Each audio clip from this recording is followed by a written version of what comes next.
Hello students, welcome to my channel grow with Tanya Thakur. आज का हमारा टॉपिक है जिसका नाम है सिलेक्शन। सिलेक्शन क्या होता है, इसका मीनिंग बताने वाली हूँ, इसकी डेफिनेशन बताने वाली हूँ और सिलेक्शन का प्रोसेस बताऊँगी। और लास्ट में आपको सिलेक्शन के प्रोसेस को कैसे याद रखना है उसका एक ट्रिक भी बताऊँगी। तो वीडियो को लास्ट तक देखना, आपका कंसेप्ट अच्छे से क्लियर हो जाएगा सो दैट आप पेपर में अगर ये क्वेश्चन आएगा तो कभी भी नहीं भूलेंगे, अच्छे से इसका प्रोसेस जो है वो लिख कर आएंगे। HRM की ऑलरेडी सीरीज़ चल रही है। अगर आपने इससे पहले वाली वीडियोस नहीं देखी हैं तो मैं लिंक जो है वो डिस्क्रिप्शन बॉक्स में दे दूँगी, प्लीज़ जाकर चेक कर लीजिएगा। स्टार्ट करते हैं। सिलेक्शन क्या होता है? सिलेक्शन होता है, ये नाम से ही क्लियर हो रहा है, हमें किसी को सिलेक्ट करना है। बेसिकली ये एक ऐसा प्रोसेस रहता है जहाँ पर हम इवैल्यूएट करते हैं। बेल बज गई, वो मुझे वीडियो नहीं बनाने देता।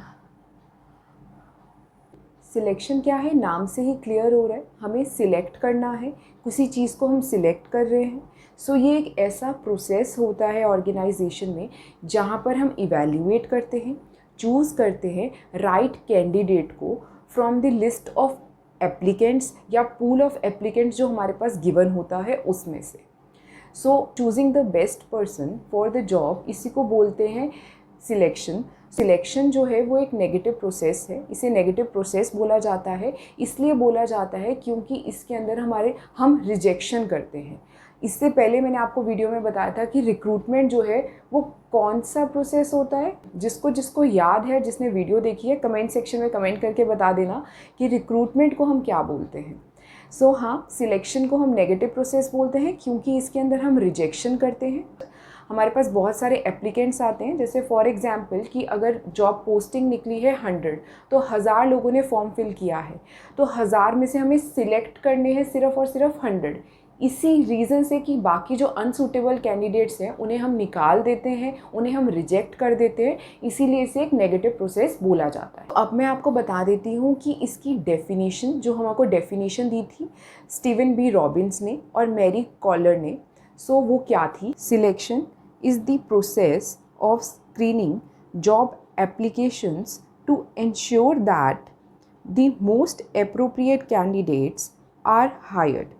सिलेक्शन एक ऐसा प्रोसेस होता है जहाँ पर हम क्या करते हैं, जो हमारे पास जॉब की एप्लीकेशंस आई हैं उन्हें स्क्रीन करते हैं, इंश्योर करते हैं कि जो एप्रोप्रिएट कैंडिडेट रहेगा, मतलब जो राइट कैंडिडेट होगा, उसी को हम हायर करें, उसी को हम चूज़ करें for that particular job position. यही बात इन्होंने बोली थी। अब मैं आपको बता देती हूँ सिलेक्शन का प्रोसेस क्या होता है। सिलेक्शन का प्रोसेस होता है, सबसे पहला पॉइंट आता है प्रीलिमिनरी इंटरव्यू। प्रीलिमिनरी इंटरव्यू को हम स्क्रीनिंग इंटरव्यू भी बोलते हैं। इसके अंदर क्या किया जाता है कि कैंडिडेट को एक बार चेक कर लिया जाता है कि उसका क्वालिफिकेशन क्या है, उसके स्किल्स क्या है, वो इंटरेस्टेड है जॉब में या नहीं इंटरेस्टेड है, वो पर्टिकुलर जॉब कर पाएगा या नहीं कर पाएगा। एक इनिशियल आइडिया जो है, स्क्रीनिंग जो है वो कर ली जाती है। ये सब बेसिक चीज़ें उसके बारे में जानने के बाद इससे ये बेनिफिट होता है, एक तो कैंडिडेट को भी बेनिफिट होता है, ऑर्गेनाइजेशन को भी बेनिफिट होता है। ये बेनिफिट होता है कि ऑर्गेनाइजेशन के तो एक्सपेंसेस नहीं लगते, टाइम ज़्यादा नहीं लगता, क्योंकि उन्हें पहले ही पता चल जाता है कि इस कैंडिडेट कैपेबल है भी कि नहीं है। कैंडिडेट होता है उसका भी टाइम है वो नहीं वेस्ट होता, तो इससे एक एडवांटेज हो जाता है। अगर हम इनिशियली स्क्रीनिंग इंटरव्यू कर लें तो इससे एडवांटेज मिलता है ऑर्गेनाइजेशन को भी और कैंडिडेट को भी। देन नेक्स्ट पॉइंट आता है हमारे पास रिसीविंग एप्लीकेशंस। रिसीविंग एप्लीकेशंस में क्या, जब वो फर्स्ट स्टेप को क्वालिफाई कर लेता है, दैट इज़ प्रीलिमिनरी इंटरव्यू। उसके बाद क्या होता है, उसको जो है एप्लीकेशन फॉर्म जो है उसको फिल करना होता है, जिसके अंदर उसको बेसिक इन्फॉर्मेशन जो है वो अपनी देनी होती है, जैसे कि क्वालिफ़िकेशन क्या है, उसके पास एक्सपीरियंस क्या है, उसकी एज कितनी है। ये सारी बेसिक इन्फॉर्मेशन उसको मेंशन करनी होती है एप्लीकेशन फॉर्म में। देन नेक्स्ट पॉइंट आता है स्क्रीनिंग एप्लीकेशन। हमारे पास बहुत सारी एप्लीकेशंस आई हैं, उसमें से जो स्क्रीनिंग कमेटी होती है वो क्या करती है, कुछ ही कैंडिडेट्स को, जो कैपेबल कैंडिडेट्स उसे लगते हैं उस दैट पर्टिकुलर जॉब पोजीशन के लिए, उन कैंडिडेट को कंसीडर किया जाता है, उन कैंडिडेट को शॉर्ट लिस्ट कर लिया जाता है जो उनको सूटेबल लगते हैं। देन नेक्स्ट पॉइंट आता है एम्प्लॉयमेंट टेस्ट। एम्प्लॉयमेंट टेस्ट में क्या होता है, इसके अंदर हमारा जो कैंडिडेट है उसकी मेंटल एबिलिटी को चेक किया जाता है, उसके स्किल सेट को चेक किया जाता है। So different organization different test लेती हैं। दैट डिपेंड करता है कौन सी जॉब पोजीशन के लिए वो अप्लाई कर रहे हैं या कौन सी जॉब वैकेंसी के लिए कैंडिडेट को चूज़ करना है, तो उस अकॉर्डिंग जो है उसके टेस्ट जो है वो लिए जाते हैं। सो बहुत सारे टेस्ट होते हैं, जैसे कि एप्टीट्यूड टेस्ट हो गया, इंटेलिजेंस टेस्ट हो गया, पर्सनैलिटी टेस्ट हो गया, साइकोलॉजिकल टेस्ट हो गया, देन इंटरेस्ट टेस्ट हो गया। सो बहुत सारे टेस्ट जो हैं वो करवा सकते, डिपेंड करता है ऑर्गेनाइजेशन टू ऑर्गेनाइजेशन कौन सा टेस्ट उसका बेसिकली उन्हें लेना है, सो दैट कि वो जज कर पाएँ उसकी मेंटल एबिलिटी कितनी है। नेक्स्ट पॉइंट आता है interview. So final 1-on-1 interview होता है। जो इंटरव्यूअर होता है वो जानना चाहता है कि ये फ्यूचर में अच्छे से काम कर पाएगा कि नहीं कर पाएगा। सो उससे जो है उस अकॉर्डिंग क्वेश्चन पूछे जाते हैं। उसके एक्सपीरियंस है तो उससे पहले उस रिलेटेड उससे क्वेश्चन पूछे जाते हैं। तो बेसिकली एक्यूरेट जानना एक पर्टिकुलर कैंडिडेट के बारे में कि ये फ्यूचर में अच्छे से काम कर पाएगा या नहीं कर पाएगा। सो यही काम होता है इंटरव्यूअर का। इंटरव्यू में कई बार इंटरव्यूज़ जो होते हैं वो पॉलिसीज़ भी बताते हैं अपने ऑर्गेनाइजेशंस की, कि अगर आप इस पोजीशन पे हैं इसके बाद आपको ये सब चीज़ें लर्न करनी हो सकती है, इस पोजीशन पे रहने के लिए चीज़ों को और लर्न करना पड़ सकता है। तो वो सारी जो पॉलिसीज़ हैं या जॉब के रूल्स हैं वो कई बार बता देते हैं। उसके बाद वो एक्सपेक्टेशंस भी पूछते हैं कैंडिडेट्स की कि उनकी क्या एक्सपेक्टेशन है ऑर्गेनाइजेशन से, सो वो भी पूछी जाती हैं। दूसरा उनसे ये भी चेक करता है कि उसका कॉन्फिडेंस लेवल कैसा है, कम्युनिकेशन स्किल्स कैसे हैं। सो ये सारी चीज़ें जो हैं वो एक इंटरव्यूअर जो है चेक करता है इंटरव्यू में। देन नेक्स्ट पॉइंट आता है हमारे पास चेकिंग रेफरेंसेस। सो रेफरेंस जो है वो चेक करा जाता है। बेसिकली एक कैंडिडेट की ऑथेंटिसिटी को चेक करने के लिए उससे रेफरेंस मांगा जाता है।